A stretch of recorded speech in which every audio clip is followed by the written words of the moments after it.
60대 환갑 훌쩍 지난 아줌마입니다. 저나 남편이나 가난한 집안에서 태어나서 한 푼 두 푼 모아 동생들 공부시키고 집안 도와주다가 혼인신고만 한 채 살았어요. 젊어서 안 해본 일이 없었습니다. 남편은 돈 벌겠다며 사우디아라비아에 가서 막노동을 했고 저는 공장을 다니며 돈을 벌어야 했어요. 사이에 아들 하나를 두었는데 그나마 그 아들은 줄줄이 딸린 제 동생들이 힘을 모아 돌아가며 돌봐주어 어떻게 키우긴 했습니다. 그 덕에 제 아들은 늘 혼자였어요.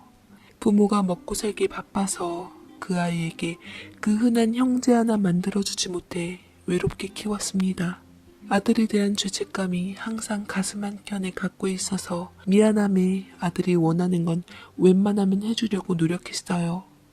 남편과 제가 열심히 돈을 모았던 덕분에 저희는 쿱쿱하고 곰팡이 투성이었던 반지하에서 이사가 제법 살만한 곳으로 갔죠. 그게 무려 18년이나 걸렸습니다. 남편은 그 사이 사우디아라비아에서 번 돈으로 목욕탕 사업을 시작했고 운때가 맞아 잘 풀려서 점차 큰 돈을 만지게 되었습니다. 남편은 어느 정도 먹고 살게 되자 거칠어진 손들을 맞잡으며 말하더군요. 이제 난 당신이 일을 그만두고 우리 정원이나 잘 키웠으면 좋겠어. 요새 보니까 나쁜 녀석들하고 어울리는 것 같은데 당신이 신경 좀 써줘. 저는 돈 버느라 미처 신경 못 써줬던 아들의 문제를 짚고 넘어가자 그제서야 뒤늦게 아들의 주변을 살피기 시작했고 남편의 말 맞다나 아들은 주변 나쁜 친구들과 어울리는 것 같더군요. 그걸 우연히 남편이 발견하고는 제게 얘기해줬던 것이었죠. 중학교 때까지만 해도 공부 잘하던 아이였는데 저는 아들의 마음을 돌이키기 위해 갖은 노력을 다했고 온갖 설득으로 아들의 방향을 제가 옳다 했던 누구나가 옳다 했던 길로 억지로 틀게 했습니다. 알고 보니 당시 한참 힙합이니 뭐니 춤을 추며 가수 꿈을 키우고 있었더군요. 회사 오디션도 보러 다녔는데 무지한 제가 그걸 몰랐습니다. 엄마, 저 이제 어린애 아니에요. 전 반드시 힙합 음악을 해서 유명한 가수가 될 거예요. 엄마 아빠가 그토록 쫓았던 돈 제가 성공해서 다 벌어줄게요. 제발 절 믿어주세요. 라고 큰소리 떵떵 쳤고 저는 결국 아들한테 두 손 두 발 다 들고 아들이 원하는 것을 시켜주기 위해 기왕하면 제대로 하길 바래서 그쪽 방면의 학원까지 수소문해서 거금을 들여 등록해 주러 갔는데 갑자기 남편에게 심상찮은 전화가 왔습니다. 여보 미안해. 우리 전 재산 다 날아갈 것 같아. 당신이 그간 어떻게 살았는지 뻔히 아는데 내가 잘못해서 다 망쳐버렸어. 정말 미안해. 라며 심하게 흐느끼는데 그런 남편의 목소리는 생전 처음이었던지라 혹여 나쁜 생각이라도 할까봐 심장이 덜컥 내려앉았습니다. 그토록 승승장구했던 남편의 사업은 한순간에 폭삭 주저앉아 버렸고 남편의 말 맞다나 일궜던 사업은 당연히 넘어가 버려 저희 집마저 온통 빨간 딱지에 차압이 들어갔죠. 남편은 무책임하게도 가족들 앞에 설 면목이 없었는지 다시 원래대로 돌려놓겠다는 쪽지 한 장과 함께 호련히 자취를 감추고야 말았습니다. 저는 절망감과 상실감에 정신을 차릴 수가 없었고 충격을 받아 쓰러지고 말았어요. 병원에서 눈을 떴을 때는 제 동생들과 아들이 걱정스러운 얼굴로 절 바라보고 있었습니다. 아들은 아버지가 남긴 쪽지를 꼭 손에 쥔 채 부들부들 떨고 있다가 행여 지 엄마마저 잃을까 싶어 울면서 저를 흔들었습니다. 내 새끼가 너무 마음이 아파서 그 아이의 외로움이 제 뼛속 깊이 전해져 와서 저는 아들을 쓰다듬으며 엄마가 가긴 어딜 가. 엄마 새끼, 엄마 아들인 너를 두고 엄마가 대체 어딜 간다니. 아빠도 분명 뭔가 사정이 생기셔서 떠난 걸 거야. 엄마는 너 절대 외롭게 안 둬. 엄마랑 같이 아빠 기다리며 행복하게 잘 살자. 그리고 이걸로 너 학원 등록해라. 하고 싶은 거 해야지. 엄마가 너 어떻게든 꿈 이루게 해줄 테니까 기왕 할 거 제대로 한번 해봐라. 엄마는 우리 아들 믿어. 라며 힘겹게 웃어 보였더니 아들은 안심한 듯 제 손을 잡고 한참이나 울었습니다. 저는 한푼이 빠듯했지만 아들의 꿈을 위해서 못 먹고 못 쓰더라도 응원해주고 싶었어요. 그렇지만 아들은 형편이 예전 같지 않다는 걸 잘 알고 단칸방 월세집으로 이사한 날 제가 건네었던 학원비를 돌려주더라고요. 나 내 꿈 접고 그냥 공부하려고요. 공부 열심히 해서 엄마가 바라는 공무원에서 착실하게 안정적으로 잘 살 테니까 지켜봐줘요. 머리가 나빠서 공부가 잘 될지 모르겠지만 열심히 할게요. 라고 결심한 듯 말했고 저는 형편 때문에 아들의 꿈을 짓밟게 돼버린 것만 같아 너무 안타깝고 마음이 쓰였습니다. 기특한 아들을 내 품에 꼭 안아주며 울음을 꾹 눌러 참았지요. 저는 다시 생계를 위해 공장 일을 시작했고 악착같이 돈을 벌어 빚을 갚았습니다. 제가 끼니를 굽는 한이 있더라도 아들만큼은 기죽지 않게 좋은 것 먹이고 좋은 것 입히려고 노력했어요.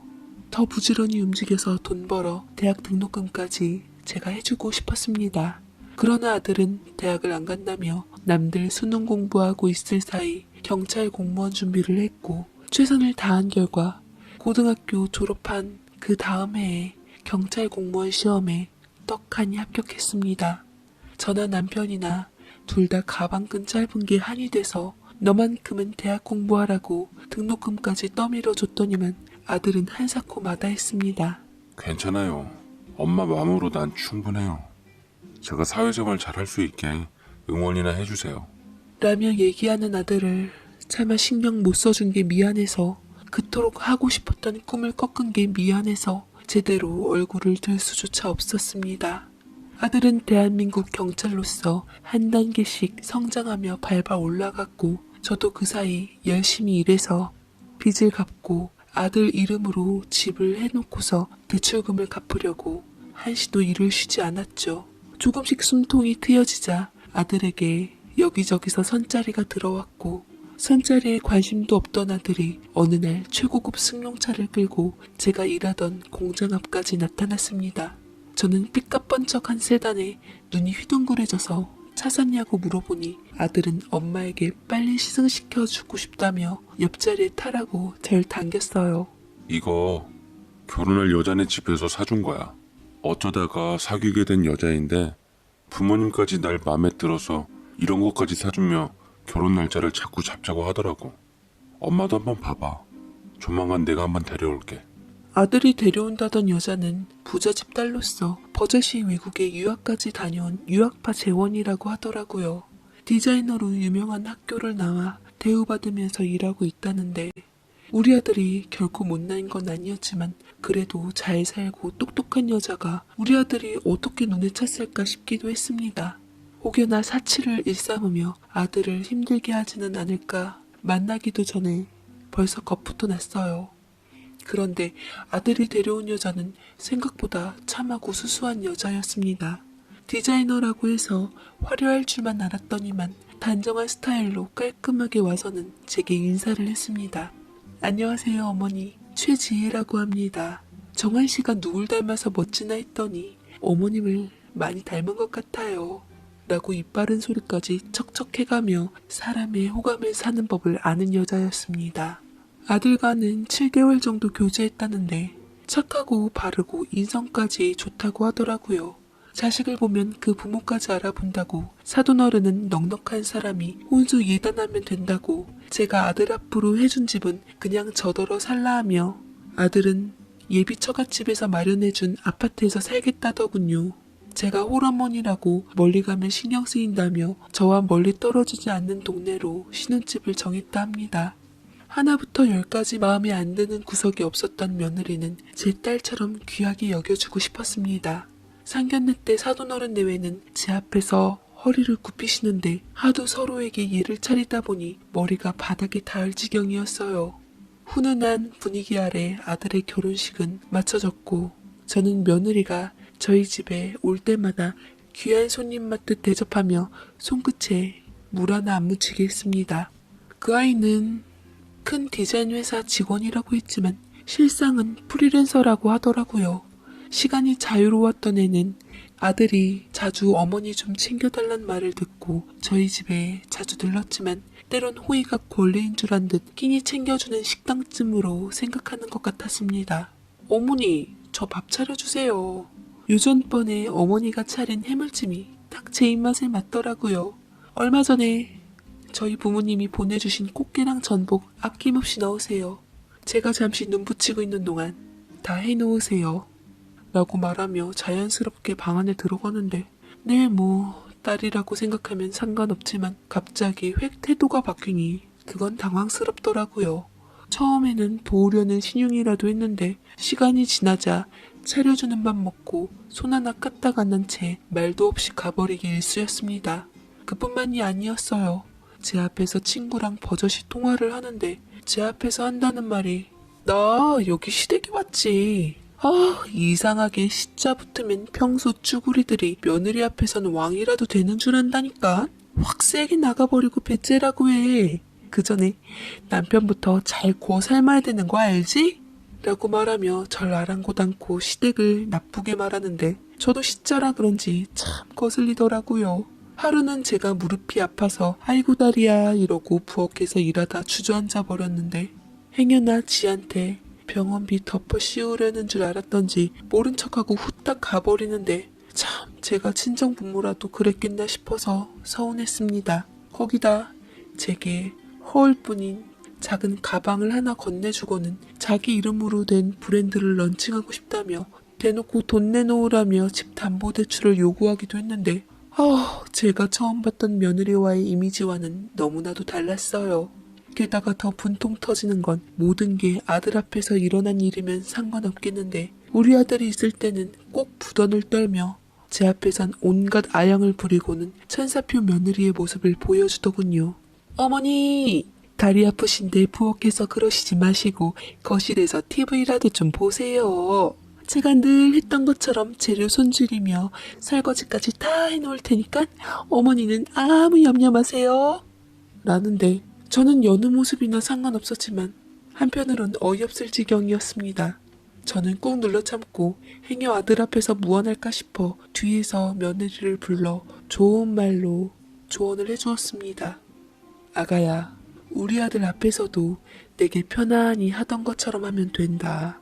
다 한 가족인데 너 편하게 있는다고 우리 아들이랑 내가 뭐라 하든 어차피 한 가족이니까 돈이 필요하면 내게 그럴 게 아니라 네 남편이랑 터놓고 얘기해보면 어떻겠니? 그런데 우습게도 며느리는 난데없이 눈이 돌아서는 기가 막힌 듯 저를 쏘아보다가 입을 다물며 밖으로 나가더라고요. 저야말로 뭔가 잘못했나 싶어 몇 번이나 돌이켜보며 신경 썼습니다만 딱히 무슨 말을 잘못했는지 감이 안 잡히더라고요. 그냥 말을 하지 말았어야 했나 싶기도 하고 저는 며느리가 걱정되어 아들에게 연락을 할까 말까 노심초사한 마음으로 발을 동동 구르고 있는데 느닷없이 바깥 사돈 어른이 제게 연락을 했습니다. 간만에 연락 온 사돈이라 좋게 받았는데 바깥 사돈은 잔뜩 날이 서 있더라고요. 지금 뭐 하자는 겁니까? 상견례 때는 우리 딸을 귀한 손님으로 대해주겠다면서 지금 결혼한 지가 얼마나 됐다고 벌써 시집살이를 시키려 들어요? 내가 그러라고 당신 옆에 집에서 보내는 줄 알아요? 못 배우셔서 그런지 아주 가방 큰 짧은 티를 팍팍 내시네요. 이래서 사람이 배워야 한다니까. 요즘 어떤 세상인데. 저는 바깥 사돈이 무슨 오해를 하나 싶어 되도록 분위기를 풀고 가려 했지만 이미 귀닫은 사돈에게 통할리 만무했습니다. 며느리나 바깥 사돈이나 이상하게 제 의도와는 다르게 자꾸만 절 몰고 가는 게 불쾌했어요. 특히나 말끝마다 남편이 실종된 걸 모두 다 제 탓으로 생트집을 잡고 집안이 형편없다고 들먹이는데 도저히 참을 수가 없어 저는 당장에 며느리한테 연락을 했습니다. 도대체 네 부모한테 나에 대해서 무슨 얘기를 어떻게 전했는지 말해보라며 다그쳤습니다. 근데 아들이 뺏어서 대신 받더라고요. 아들 역시 목소리가 썩 좋아 보이질 않았습니다. 어머니, 오늘은 그만하세요. 출근도 안 하고 어머니께 밉보였다며 억울하다고 내내 울고 있는데 계속 끼니도 굶고 안쓰러워 죽겠어요. 어머니를 잘 아니까 제가 뭐라 말씀을 드릴 순 없지만 아내가 많이 속상한 것 같아요. 아들은 제 신경을 거스를까봐 애둘러서 얘기했지만 느낌이 쎄하더군요. 저는 그 애를 직접 만나서 얘기를 해야겠다 싶어 신혼집으로 갔는데 때마침 바깥 사돈 어른들이랑 한자리에 모여있더라고요. 제 아들 녀석은 무릎 꿇은 채 사돈 어른한테 죄송하다고 사죄하는 것 같았고 며느리는 온갖 피해자 코스프레하며 울고 있었네요. 기세등등하게 내 아들을 잡고 있는 사돈들을 보자 울컥 감정이 올라왔습니다. 지금 우리 아들 무릎 꿇려 놓으시고 뭐 하시는 거세요? 사위도 아들인데 너무 경우 없으신 거 아닌가요? 경우 찾으시는 양반이 어딜 남의 집 딸을 그런 식으로 함부로 대해? 우리 딸 왜 국물 먹고 잘 나가는 디자이너야. 딸이 하도 당신 아들 좋다 해서 결혼시켰는데 은혜를 원수로 갚아? 뭐예요? 이놈의 영감탱이가 뚫린 입이라고 어딜 감히 함부로.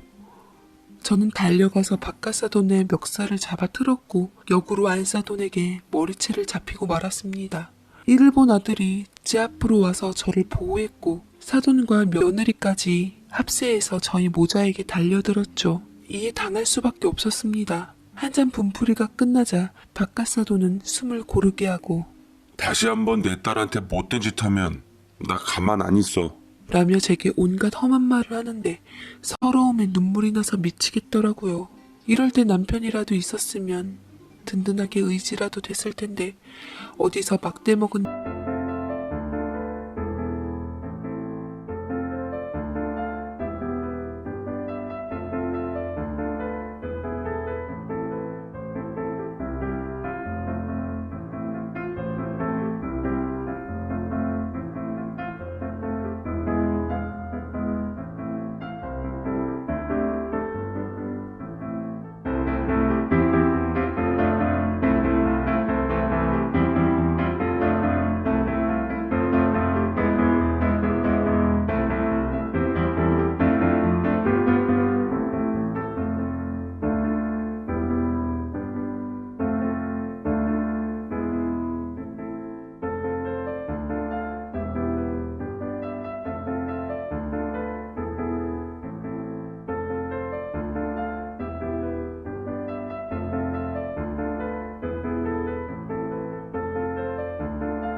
며느리와 사돈을 만나서 말꼬투리 하나 늘어졌고 이렇게 사람을 핍박을 해대는데 살 수가 없었습니다. 그 일을 계기로 아들과는 점차 멀어졌어요. 아들은 초반에 가끔 제게 전화해서 안부를 묻고는 했는데 일에 치이고 가정일에 치이니 지 생활하느라 저와 거리를 두게 되었습니다. 제가 아들의 목소리가 너무 듣고 싶어서 전화할 때는 며느리가 중간에 끊어버리는지 툭툭 끊겼습니다. 야속한 녀석은 어미보단 제 생활이 우선이었나 봅니다.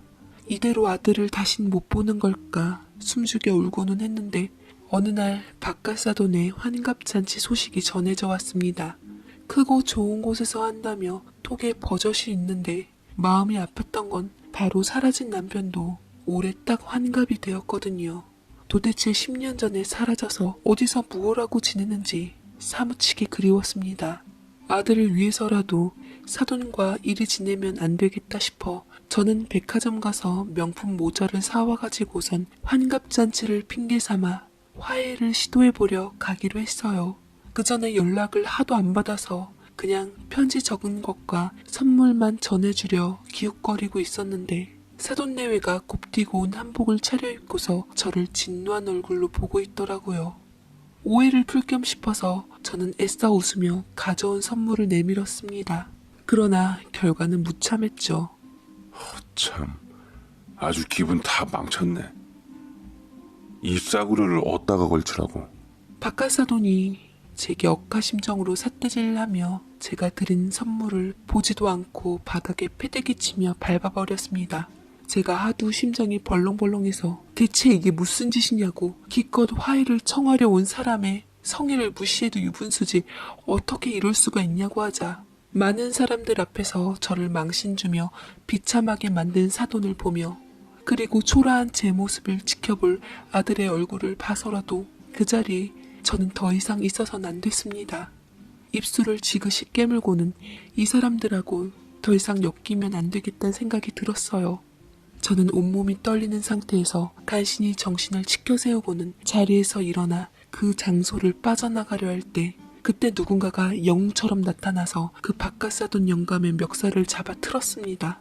그리고 다른 쪽에선 제 손을 잡아주는 이가 있었는데 바로 꿈에서도 그리워했던 제 아들이었어요. 저를 힘있게 부축하며 어깨를 잡는 아들의 큰 손이 미세하게 떨렸습니다. 그 와중에 뜬금포로 나타났던 번거지 모자를 깊숙이 눌러쓴 남자는 바깥사돈과 함께 엎치락 뒤치락 하면서 육탄전을 벌였고 주변 사람들이 다급함에 경찰을 부르려고 하는데 바깥사돈은 불리한 와중에서도 필사적으로 경찰을 부르면 안 된다고 외치더군요. 근데 번거지 모자 남자가 뭔가 느낌이 낯이 익었습니다. 속이 시원할 정도로 타작을 벌이고 있는 사람을 보며 저는 이상한 예감에 다리에 힘이 풀려 주저앉았는데 순간 그의 모자가 벗겨지며 얼굴이 드러나고야 말았습니다. 네, 바로 그는 10년 전에 실종된 바로 내 남편이었던 거예요. 아들은 이미 알고 있는 듯 놀라 입을 다물지 못하는 저를 다독거려주며 묵묵히 보기만 했습니다. 내 남편은 기진맥진해버린 바깥사돈에게 떠나갈 듯 소리를 치더군요.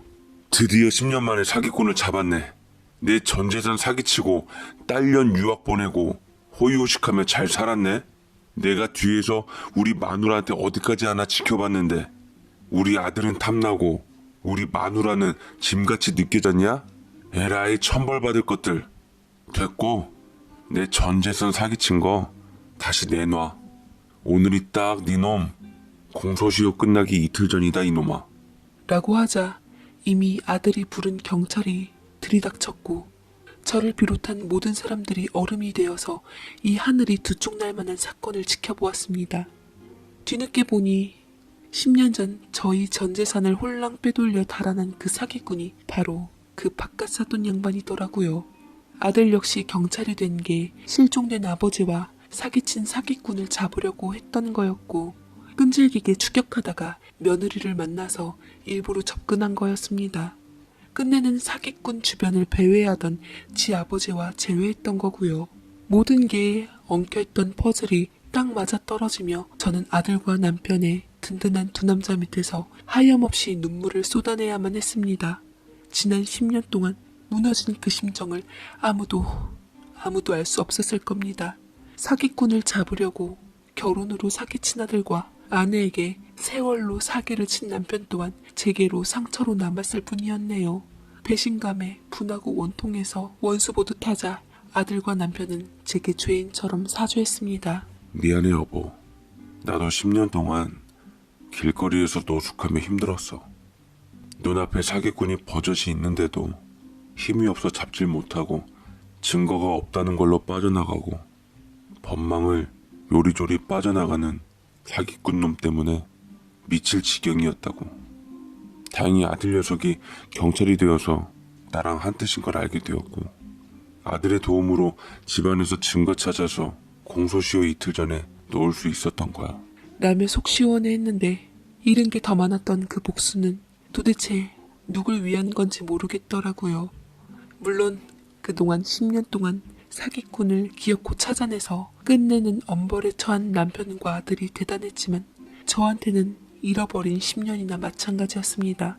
그동안 내가 맘졸인 거 생각하면 살아생전 다 못 갚을 남편이 원망스럽고 미웠죠. 그놈의 사기꾼 덕분에 남편과 저는 10년의 인생을 잃었고 아들은 꿈을 잃고 이웃남 딱지를 붙였지만 그들은 복수를 이뤘다며 통쾌하다고 영웅담처럼 얘기하곤 합니다. 하지만 저는 알죠. 복수 때문에 떨어져 있던 그 10년 때문에 아들과 아버지 사이가 무척이나 어색하다는 걸요. 좋아도 좋은 게 아니라 시원해도 시원한 게 아니네요. 그저 잃어버린 10년이 가슴 아플 뿐. 아무튼 가족들이 모였으니 다시 한 걸음씩 새 출발을 해나가야겠죠. 부디 10년 동안 어긋났던 우리 가족이 다시 한번 화합하며 잘 살 수 있게 되길 바랍니다. 제 사연 읽어주셔서 감사합니다.